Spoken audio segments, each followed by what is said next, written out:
కర్ణాటక బీజేపీకి పెద్ద బూస్ట్. ప్రత్యేక పార్టీ పెట్టిన గాలి జనార్దన్ రెడ్డి కమలం పార్టీ పెద్దలతో టచ్లోకి వచ్చారు. అతి త్వరలోనే కాషాయం కండువాను కప్పుకుంటారని తెలుస్తుంది. గాలి పార్టీ కళ్యాణ రాజ్య ప్రగతి పార్టీని కూడా సఫ్రాన్ పార్టీలో విలీనం చేసే ఛాన్స్ ఉంటాయి. కమలదళం పూర్వ వైభవం కోసం తీవ్రంగా ప్రయత్నిస్తోంది. ఏ ఒక్క ఛాన్స్ను కూడా వదలకుండా చూస్తోంది.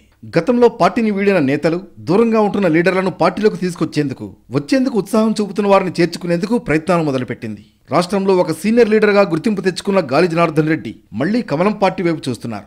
కర్ణాటక మాజీ మంత్రి, మైనింగ్ కింగ్, కళ్యాణ రాజ్య ప్రగతి పార్టీ అధ్యక్షుడు ఎమ్మెల్యే గాలి జనార్దన్ రెడ్డి ఢిల్లీలో బీజేపీ కీలక నేతల్ని కలిశారు. బీజేపీ రాజకీయ చాణక్యుడు అమిత్ షాతో సమావేశమై చర్చలు జరిపారు. కేంద్ర మంత్రి అమిత్ షాతో సుమారు 14 ఏళ్ల తర్వాత గాలి జనార్దన్ రెడ్డి భేటీ కావడం హాట్ టాపిక్ అయింది. ఈ భేటీ పలు ఊహాగానాలకు తావిస్తోంది. ఢిల్లీ పర్యటన విషయాన్ని మాజీ మంత్రి, కళ్యాణ రాజ్య ప్రగతి పార్టీ అధ్యక్షుడు గాలి జనార్దన్ రెడ్డి సోషల్ మీడియాలో ప్రకటించారు. కేంద్ర మంత్రి అమిత్ షా ఆహ్వానం మేరకే ఢిల్లీకి వెళ్లినట్లు గాలి జనార్దన్ రెడ్డి వివరించారు. కళ్యాణ రాజ్య ప్రగతి పార్టీ అధ్యక్షుడిగా తాను సమావేశమై కర్ణాటక రాష్ట్రానికి సంబంధించిన కొన్ని సమస్యలపై కేంద్ర మంత్రి అమిత్ షాతో చర్చించాలని తెలిపారు. ఈ భేటీ తనకెంతో సంతోషాన్ని కలిగించిందని గాలి జనార్దన్ రెడ్డి పోస్ట్ చేశారు.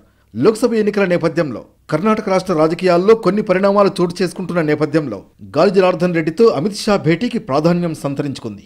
ఇటీవల జరిగిన రాజ్యసభ ఎన్నికల్లో గాలి జనార్దన్ రెడ్డి కాంగ్రెస్ అభ్యర్థులకు అనుకూలంగా ఓటు వేశారు. Karnataka CM Siddaramaiah, DCM DK శివకుమార్లతో గాలి జనార్దన్ రెడ్డిల మధ్య చర్చలు జరిగాయి.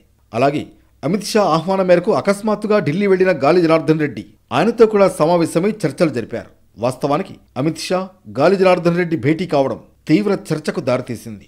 లోక్సభ ఎన్నికల నేపథ్యంలో కర్ణాటక రాష్ట్ర బీజేపీ నేతలు పలువురు గాలి జనార్దన్ రెడ్డిని మళ్లీ బీజేపీలోకి ఆహ్వానించినట్లు సమాచారం. ఇప్పుడు అమిత్ షాతో చర్చలు బీజేపీలోకి గాలి జనార్దన్ రెడ్డిని చేర్చుకునేందుకే అని ప్రచారం జరుగుతోంది. గాలి జనార్దన్ రెడ్డి బీజేపీలో చేరడానికి రంగం సిద్ధమైందన్న అనుమానాలు వ్యక్తమవుతున్నాయి.